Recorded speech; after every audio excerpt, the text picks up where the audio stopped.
ՔՊ իշխանության ներսում վերջին օրերին նկատվում է գերլարված իրավիճակ։ Ժողովուրդ օրաթերթի լավատեղյակ աղբյուրների փոխանցմամբ քաղաքացիական պայմանագիր կուսակցության վարչությունում գրեթե ամենօրյա ռեժիմով իշխանության ներկայացուցիչները հանդիպումներ են ունենում վարչության անդամների հետ, պահանջելով պարզաբանումներ ոչ միայն քաղաքական դիրքորոշումների, այլև անձնական կյանքում առկա իրավիճակների վերաբերյալ։ Մեր աղբյուրների փոխանցմամբ վարչապետ Նիկոլ Փաշինյանի հանձնարարությամբ կուսակցական շրջանակներում իրականացվում է յուրօրինակ ստուգում անձնական կապերի, ընտանեկան կարգավիճակի ու հարաբերությունների մասով, իսկ դրանից հետո հնչեցվում են խաչաձև հարցադրումներ, ակնարկելով, թե տվյալ անձի վերաբերյալ կա բացասական տեղեկություն, որը կարող է անընդունելի լինել ՔՊ նախընտրական ցուցակում ընդգրկվելու համար։ Ըստ նույն աղբյուրների, նման քննարկումների հետևանքով արդեն արձանագրվել են դեպքեր, երբ կուսակցության ներսում որոշ թեկնածուների վերաբերյալ տրվել են բացասական գնահատականներ ու մերժումներ։ Միաժամանակ մեր տեղեկություններով ԿՊԱ-ական շրջանակներն ակտիվ պատրաստվում են դեկտեմբերի 27-ին նախատեսվող քաղաքական հավաքին Ադանա Շքեղ ռեստորանում, օրակարգում պահելով 2026 թվականի խորհրդարանական ընտրությունների կազմակերպչական հարցերը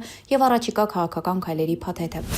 Եվ ինձ համար Նշենք, որ ՔՊ-ն սեպտեմբերյան համագումարից հետո ունի 20 հոգանոց վարչություն, դեկտեմբերի 4-ին էլ հրապարակային հաղորդվել էր կուսակցական հարթակում քննարկվել է 2026-ի ընտրություններին համամասնական ցուցակի ձևավորման կարգը։ Բայց ներկուսակցական հարթության մեջ քննարկման առարկա է նաև վարչության անդամների անձնական որակների հարցը։ Նրանք լինելով խոցելի վիճակում նստած քվեարկում եւ որոշում են ով է արժանի լինել ցուցակում, ով ոչ։